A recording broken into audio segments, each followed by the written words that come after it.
Welcome to our deep dive into traffic court and the hidden risks around identity theft and immigration scrutiny. In this video, we'll unpack how a seemingly minor traffic ticket can snowball into a major legal and immigration issue, especially when identity theft is involved. We'll also explain what to do instead of paying a suspicious ticket, how prior convictions can raise the stakes, and why attending any court could involve immigration exposure. Finally, we'll share practical steps to protect yourself and build an airtight defense with professional counsel. First, let's outline what we'll cover today. Here is the agenda for today. First, an introduction and important disclaimer. Second, the identity theft trap and why paying a fraudulent ticket can be disastrous. Third, how prior convictions escalate risk. Fourth, the immigration exposure of appearing in court. Fifth, a practical action plan. Sixth, a set of diagrams to visualize the process and risks. Seventh, a comparison of paying versus fighting. Eighth, a short quiz. And finally, key takeaways and a summary with next steps. Now, before we dive deeper, let's set expectations with a brief disclaimer. Important disclaimer. The information in this video is for educational purposes and does not constitute legal advice. Laws vary by jurisdiction and facts matter. If you are facing charges or immigration-related questions, you must consult a licensed attorney, ideally one who practices both criminal defense and immigration law. With that in mind, let's transition to the core problem: how identity theft can weaponize traffic tickets against you. A traffic ticket often looks like a small administrative nuisance. However, if someone used your stolen identification to commit a traffic violation, paying that ticket to simply move on can function as an admission of guilt. That admission can contaminate your driving and criminal records, increase insurance premiums, affect professional licensing, and complicate immigration processes. With the stakes now clear, let's examine the identity theft trap step by step. When your identification is lost or stolen, a thief can rack up violations that end up under your name. If you then pay that ticket, you effectively admit the offense and cement it into your record. That can validate not only the current charge, but also empower the thief's future offenses to be linked to you. The negative effects include potential damage to your driving and criminal record, insurance rate hikes, jeopardized professional licensing, and downstream immigration consequences. The correct approach is to plead not guilty and pursue a strategy that proves identity theft through hard evidence. Now that we understand the trap, let's discuss how prior convictions make this even riskier. If you have a prior serious conviction, such as a DU, any new case is evaluated under a harsher lens. Judges and prosecutors may show increased skepticism, even if the new charge is based on identity theft. This means that your defense must be especially rigorous, with strong documentation, clear timelines, and experienced legal counsel to avoid compounding penalties and to preserve your credibility in court. Next, we need to examine the unique immigration risks of simply walking into a courthouse. Although local traffic courts are not primary immigration enforcement hubs, immigration agencies may monitor court systems. If the alleged offense is serious, or if you must appear due to a not guilty plea, you become visible within the legal system. For individuals applying for permanent residency, naturalization, or otherwise engaged with the immigration process, this creates exposure risk, especially with a prior serious conviction. Therefore, retaining counsel experienced in both criminal defense and immigration law is crucial. With those risks in mind, let's lay out a concrete action plan. Here is a practical sequence to follow.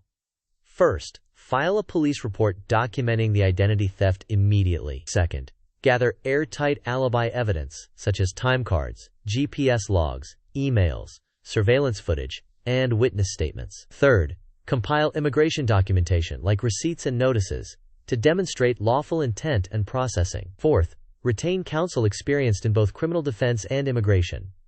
Fifth, plead not guilty and request discovery to obtain all evidence. Sixth, assemble a complete defense packet that includes the report, alibi evidence, status documents, and relevant correspondence. Seventh, track all deadlines and court appearances carefully.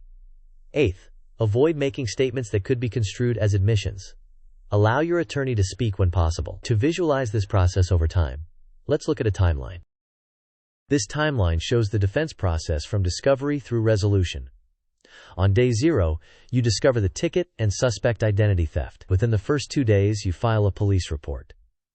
During the first week, you retain counsel with both criminal and immigration expertise. Over the next 2 weeks, you collect alibi evidence and immigration documentation. Before the arraignment, you enter a plea of not guilty. During discovery, review ticket details, any camera footage, and officer notes. In pretrial, you submit the evidence packet and move to dismiss based on identity theft. At the court date, your counsel presents the defense. After a favorable outcome, you correct your records with the DMV and your insurer. Now, to understand relative risk contributors, let's examine a risk pie chart.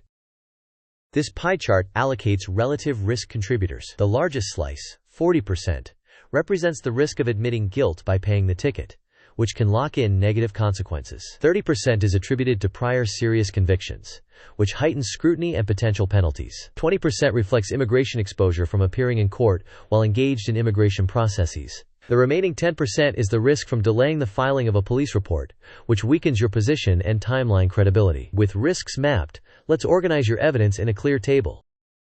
This table summarizes the key evidence categories. The police report documents identity theft. Alibi proof demonstrates your physical location elsewhere at the time of the alleged offense.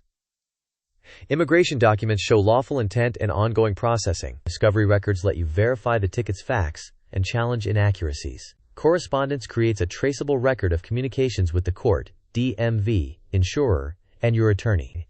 Next, let's compare two paths: paying the fine versus fighting the ticket. On the left is paying the fine. This seems quick but acts as an admission of guilt, potentially validating a pattern of offenses by the identity thief. It can raise insurance costs, threaten professional licensing, and damage immigration prospects. On the right is fighting the ticket by pleading not guilty. This path involves demanding discovery, building a robust evidence file including the police report, alibis, and immigration documentation, and moving for dismissal or correction of records. Although it requires more effort, it protects your long-term interests. Now let's test your understanding with a quick quiz. Quiz time. Question: if you suspect a ticket was issued because someone used your stolen ID, what is the worst immediate response? Options: A. File a police report and plead not guilty. B.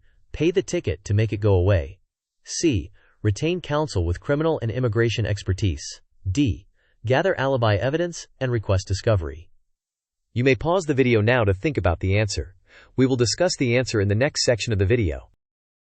The correct answer is B. Paying the ticket to make it go away. Paying functions as an admission of guilt and cements the violation on your record, potentially validating a thief's pattern of offenses. Next, let's do one more question about immigration exposure.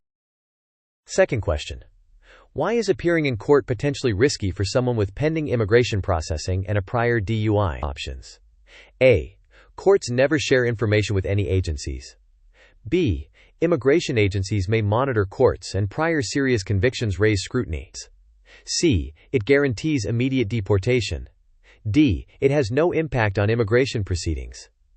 You may pause the video now to think about the answer. We will discuss the answer in the next section of the video. The correct answer is B. Immigration agencies may monitor court systems, and when combined with a prior serious conviction, scrutiny increases. This is why coordinated strategy with both criminal defense and immigration counsel is essential. Now, let's recap key points and summarize next steps. Key takeaways: do not pay a suspicious ticket if identity theft is suspected. Plead not guilty. Prior serious convictions heighten the stakes, requiring a stronger defense. Court appearances can create immigration exposure, so retain counsel with expertise in both criminal defense and immigration. Build an airtight evidence packet with a police report, alibi documentation, and immigration records. Finally, act quickly to meet timelines, pursue discovery, and correct records. Next, a brief summary and your next steps. In summary, treat identity theft-related tickets as legal emergencies. Move quickly and document everything. Coordinate your defense with counsel experienced in both criminal and immigration matters. Your objective is to seek dismissal and correct all records to protect your long-term legal, professional, and immigration interests. Finally, here's how you can support the channel and join the conversation. Thank you for watching. If this video helped you, please like, share, and subscribe. We would love to hear your experiences and questions in the comments. Your feedback helps others learn and helps us create more valuable content. See you in the next video.